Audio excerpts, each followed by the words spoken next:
Okay, good morning students.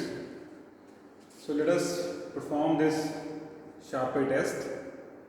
So as I have already explained about the test, so we are going to perform this test on this machine which is known as pendulum testing impact testing machine. So this machine is having different parts. First we have scale over here. So this is the scale on which there are two scales. One is outer scale and one is inner scale. So outer scale is from 0 to 300 joules and inner scale is from 0 to 164 joules.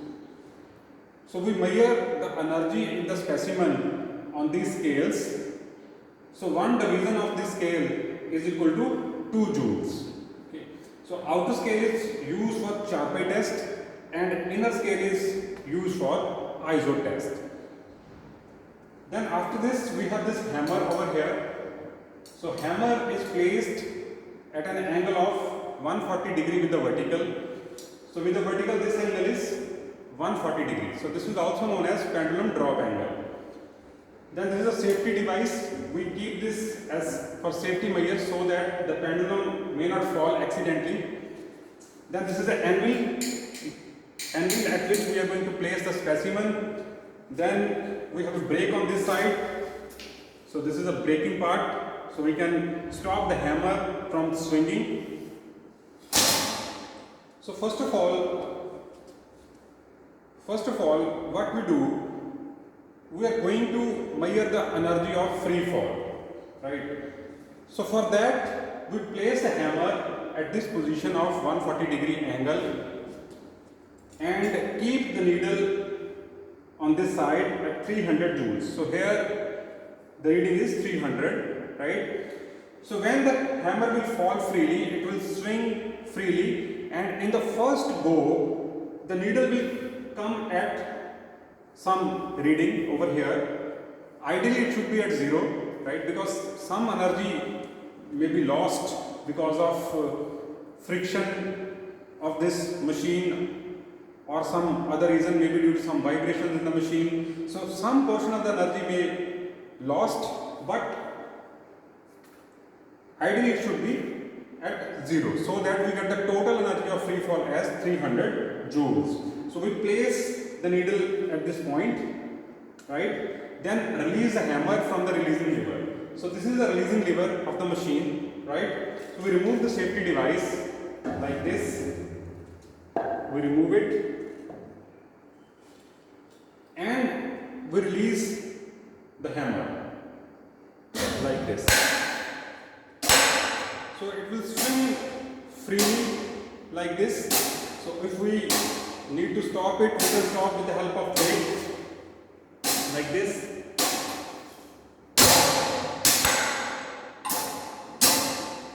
Okay. So we stop the hammer like this and you can place it at the top like this.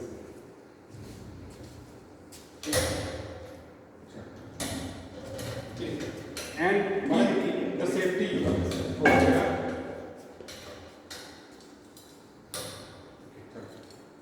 Right. So now the needle of this machine, as the hammer falls down, the needles move like this and reaches over here at approximately at 0 degree, approximately at 0 value, right? So the total energy of free fall of the hammer is 300 joules, right? So if you drop the hammer from this place, the energy stored is 300 joules. Now the second part of the experiment is that we are going to place the specimen. So as I have told you that this is a specimen on which a V notch is formed, right? So there's a notch over here. This notch is prepared exactly at the center in case of Sharpe test, and we place the specimen in the machine in such a manner so that the center of the support and center of the specimen matches with each other. right? So total length of the specimen is 55 and the area of cross section is 10 by 10.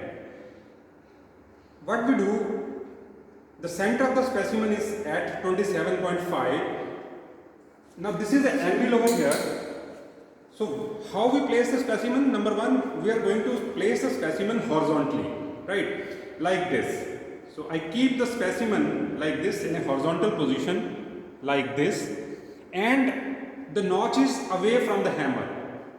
Hammer will strike at the back side of the specimen, not on the notch side. Okay, as this is the notch, if you see this is the notch, V-shaped notch, right? And we place the specimen like this, and the specimen will, and the hammer will strike at the back side over here. So now I am going to place the specimen over here like this, right? So we place the specimen. Now again we move back the needle at 300 over here as the 300 joules. We place it.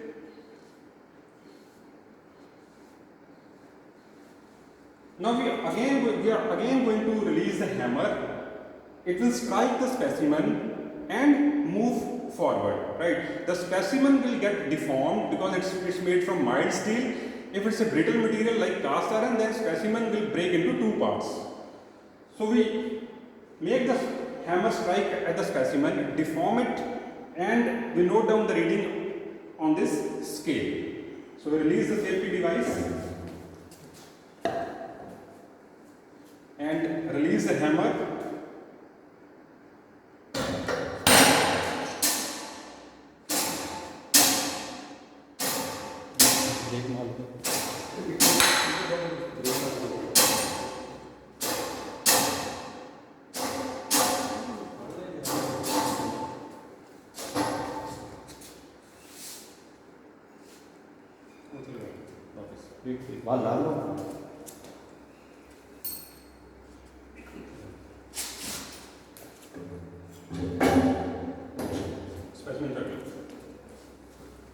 Okay, so now we read the outer scale, right? On outer scale, the reading is 110. Okay. So reading is 110 means 110 joules of energy is absorbed by the specimen before fracture into two parts, right? So energy absorbed is 110 joule. All right. So total energy is 300 and the reading is 110 over here. So this is all about this experiment. Now what we do, we divide this energy absorbed by area under notch of the specimen and determine the impact strength of the mild steel, right? So this impact strength is also known as impact toughness of any material. Now let me show you the specimen. This is a specimen. If you look at this, right, so it breaks into two parts, right? The specimen fracture exactly from the notch, and this area is, which is, if you, one is a shining one, another is a dull one. The dull area is area under notch. So in this case, so the specimen get fractured into two parts. Okay. So this is all about this experiment. Thank you very much.